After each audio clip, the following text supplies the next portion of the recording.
ठरलं तर मग या मालिकेच्या आजच्या भागामध्ये आपण पाहणार आहोत की अर्जुन हैराण झालेला असतो सायलीच्या वागण्यामुळे. तर अर्जुन सायलीला प्रश्न विचारत म्हणतो की तुम्ही तिथे सर्वांसमोर अशी शपथ का घेतलीत? तेव्हा सायली म्हणते की मग मी काय बोलणार होते?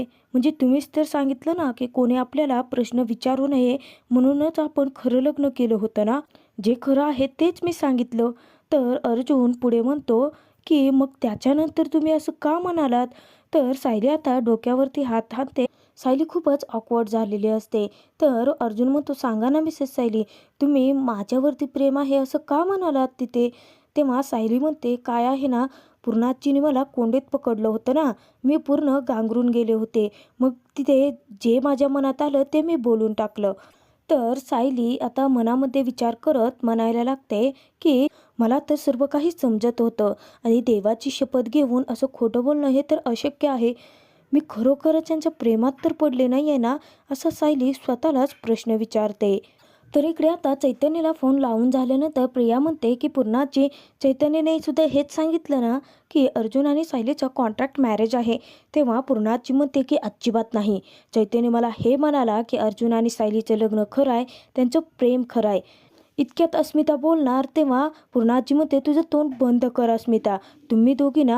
त्यावरती प्रिया म्हणते अगं परंतु पूर्णाजी मला चैतन्याने तर असंच सांगितलं होतं ना.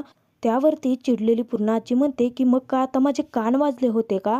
तर चिडलेली पूर्णाजी आता प्रियाची चांगलीच खरडपट्टी काढते आणि तिला म्हणायला लागते की दरवेळेस तुम्ही दोघी काहीतरी सायलीच्या विरोधात कहाण्या रचाल आणि ते मी ऐकेनच असं अजिबात नाही होणार. तन्वी, माझं तुझ्यावरती खरं प्रेम आहे आणि त्या सायलीचा राग तुला येतो हे स्वाभाविक आहे, तो मलाही येतो. परंतु तिच्या विरोधात असं कहाण्या अजिबात रचायच्या नाहीत आणि जर पुढे तुम्ही दोघींनी असं काही करण्याचा प्रयत्न करेल त्यावेळी मी तुम्हाला अजिबात माफ नाही करणार. तर त्यानंतर चिडलेली पूर्णाची आता प्रिया आणि अस्मिताला तिच्या रूममधून बाहेर हाकलते. तर त्यानंतर दुसऱ्या दिवशी सकाळी आता सायली संपूर्ण रूम आवरत असते. तेव्हा अर्जुन मुद्दाम आता सायलीला फाईल्स देण्यासाठी सांगतो. तर सायली फाईल्स देते परंतु अर्जुनशी काही बोलत नसते.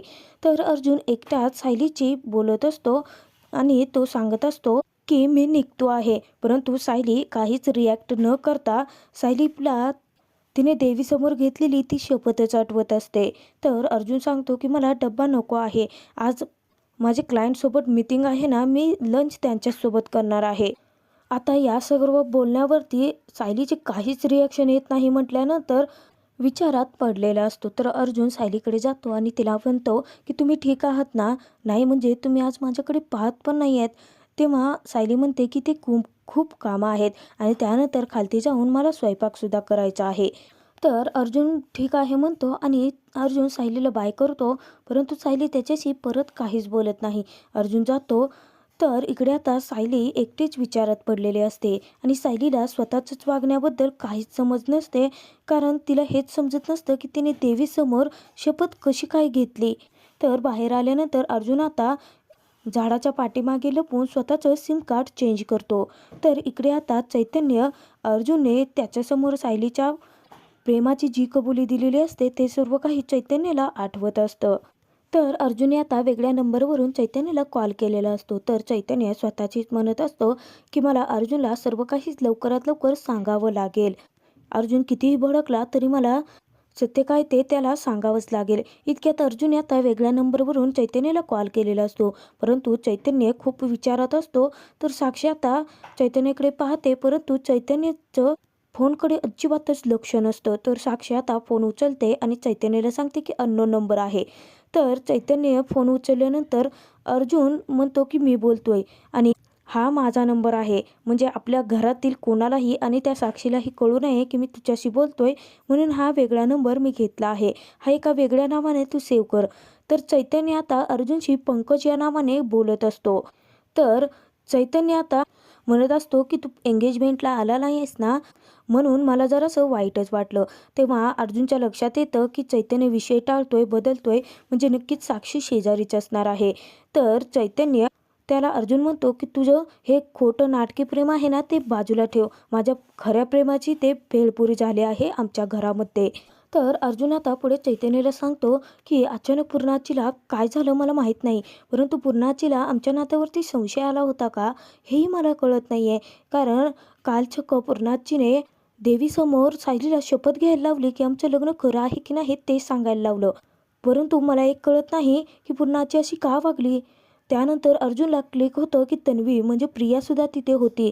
अर्जुन म्हणतो राईट, म्हणजे तन्वीसुद्धा तिथे होती. म्हटल्यानंतर तन्वी तिनेच पूर्णाचीला काहीतरी सांगितलं असणार आहे. परंतु चैतन्य मला एक कळत नाही, तन्वीला कॉन्ट्रॅक्ट मॅरेजबद्दल कुठून कळलं असेल. तर इकडे आता चैतन्य मनात म्हणतो की मीच पाती खाल्ली आहे अर्जुन, माझ्यामुळेच हे प्रकरण वाढलं आहे. तर आता चैतन्य मुद्दाम पंकज या नावाने अर्जुनशी बोलत मानायला लागतो की मी तुला भेटतो आणि त्यानंतर आपण या विषयावरती चर्चा करूयात. तेव्हा अर्जुन म्हणतो की म्हणजे तुला चांगलंच माहिती आहे की कॉन्ट्रॅक्ट मॅरेजबद्दल तन्वीला कोणी सांगितलं. तेव्हा चैतन्य म्हणतो हो, मी तुला भेटतो आणि सर्व काही सांगतो. असं म्हणून आता दोघेही फोन ठेवतात. तर चैतन्याने अजिबात आता साक्षीला कशाचीही भनक लागू दिलेली नसते. तर इकडे आता घरामध्ये कल्पना विमलला सांगत असते की काल पूर्णाईंना काय झालं होतं. पूर्णाईंनी अचानक सायलीला देवीसमोर शपथ घ्यायला का लावली. तर आता विमल म्हणते की हो ना, सायलीताई आणि अर्जुन दादाचं प्रेम छोट्या छोट्या गोष्टीवरून आपण पाहिलं आहे ना, ते दोघे एकमेकांवर किती प्रेम करतात. तर सायली ते सर्व काही ऐकत असते. तेव्हा मध्येच अस्मिता म्हणते की मग काय पूर्णाची खोटं बोलत होती का. सायली आणि अर्जुनच्या खोट्या प्रेमाला तुम्ही फसला असाला. ममा पूर्णाई आम्ही अजिबात नाही फसणार. इतक्यातच सायली आता अस्मिताला म्हणते की अस्मिताताई आम्ही कोणाचीही फसवणूक करत नाही आहोत. त्यावरती आता कल्पना म्हणते की सायली तू शांत राहा, हिच्याशी ना मलाच बोलावं लागेल. तर कल्पना आता अस्मिताला म्हणते अगं छोट्या छोट्या गोष्टींमध्ये सुद्धा सायली अर्जुनचं प्रेम तुला दिसत नाहीच का. तू याच घरात राहते ना अस्मिता. त्यावरती अस्मिता आता ते सर्व काही धुडकावून लावत मानायला लागते की कुठल्या गोष्टी मला काहीच नाही आठवत आहे मम्मा. तेव्हा आता कल्पना म्हणते की ठीक आहे, तुला आठवण ना मी करून देते. अर्जुन जेव्हा डबा विसरतो ना तेव्हा माझ्या आधी सायली अर्जुनचा डबा पोहोच करते. त्यानंतर अर्जुन कोर्टात जाऊ नये म्हणून महिपतीच्या माणसांनी जेव्हा त्याला किडनॅप केलं होतं ना तेव्हा सायलीने स्वतःच्या जीवावर उदार होऊन त्याला वाचवलं होतं. आणि त्याच्याच नंतर जेव्हा सायली संकटात सापडली होती, तिला महिपतीच्या माणसांनी डांबून ठेवलं होतं ना, तेव्हा अर्जुनने सायलीला वाचवलं होतं. प्रेम म्हणजे दुसरं काय असतं ग, त्या समोरच्या माणसाच्या आनंदाचाच आपला आनंद असतो ना. तर कल्पना आता या छोट्या छोट्या गोष्टींची जाणीव करून देत असते. तेव्हा सायलीला क्लिक होतं की आपण कशामुळे अर्जुनच्या प्रेमात पडलो आहोत. तर कल्पनामुळे सायलीला आता अर्जुनवरच्या त्या प्रेमाची जाणीव झालेली असते. तर सायली आता काहीच न बोलता तेथून तिच्या रूमकडे जायला निघते. सायली जाम खुश असते. तर कल्पनाला वाटतं की अस्मिताच्या बोलण्याने सायली दुखावली गेली आहे. तर कल्पना आणि विमल दोघेही सायलीला खूप जास्त हाका मारतात, परंतु सायली एकदाही मागे वळून पाहत नाही आणि तशीच रूममध्ये निघून जाते. तर कल्पना आता अस्मितावरती जाम चिडते. तर सायली रूममध्ये येते तेव्हा तिला आता अर्जुनने सायलीची छोट्या छोट्या गोष्टीवरून घेतलेली काळजी ते सर्व काही सायलीला हळूहळू आठवायला लागलेलं असतं आणि सायली त्या आठवणींमध्ये गुंतून जाते. सायलीला आठवत असतं की रंगपंचमीच्या दिवशी अर्जुन आणि सायलीने एकमेकांना लावलेला तो रंग, त्यानंतर सायलीसोबत अर्जुन स्कूटरवरती फिरायला गेलेला, त्यानंतर बर्फाचे गोळे खाल्ले होते. ते सर्व काही प्रसंग सायलीच्या डोळ्यासमोर उभे राहतात आणि सायली त्याच आठवणींमध्ये अर्जुनच्या प्रेमामध्ये गुंतलेली असते. त्याचनंतर आता सायलीला कल्पनाची ती वाक्य आठवतात आणि कल्पना त्यामध्ये बनलेली असते की सायलीचं अर्जुनवरती अथांग प्रेम आहे. आणि त्यानंतर सायली आता अर्जुनचा फोटो आपल्या उराशी बाळगते आणि त्यानंतर वेड्यासारखी इकडे तिकडे नाचायला लागलेले असते आणि अर्जुनच्या फोटोशी गप्पा मारत म्हणायला लागते की अहो मी तुमच्या प्रेमात पडले आहे. आणि सायली एकटीच लाजत असते, हसत असते, वेड्यासारखी एकटक अर्जुनच्या फोटोकडे पाहत राहते. ऑलरेडी आता सायलीला अर्जुनवरच्या प्रेमाची जाणीव झालेली असते. तर पुढील भागात आपण पाहणार आहोत की प्रिया आता साक्षीकडे गेलेली असते आणि ती साक्षीला म्हणते की त्या सायलीने देवीसमोर शपथ घेऊन सांगितलं आहे की त्यांचं लग्न खरं आहे. त्यावरती साक्षी म्हणते की तिने देवीसमोर शपथ घेऊ दे, अगर काय करायचं ते करू दे, परंतु ही बातमी खोटी नाही आहे. तर तिकडे आता चैतन्यने अर्जुनची ऑफिसमध्ये भेट घेतलेली असते. तर चैतन्यने आता कॉन्ट्रॅक्ट मॅरेजचा विषय साक्षीला सांगितल्याची बातमी जेव्हा अर्जुनला देतो तेव्हा अर्जुन चैतन्यवरती खूप भडकलेला असतो आणि त्याचमध्ये आता चैतन्य रडतच अर्जुनला म्हणतो की मी ना खूप मोठी चूक केली आहे. मी तुझ्या मैत्रीचा विश्वासघात केला आहे. मला आता असं वाटतं आहे की मी कुणालसारखा जीव द्यावा. तेव्हा आता अर्जुनला खूप राग येतो आणि रागाच्या भरात अर्जुन चैतन्याचा थोबाड फोडतो.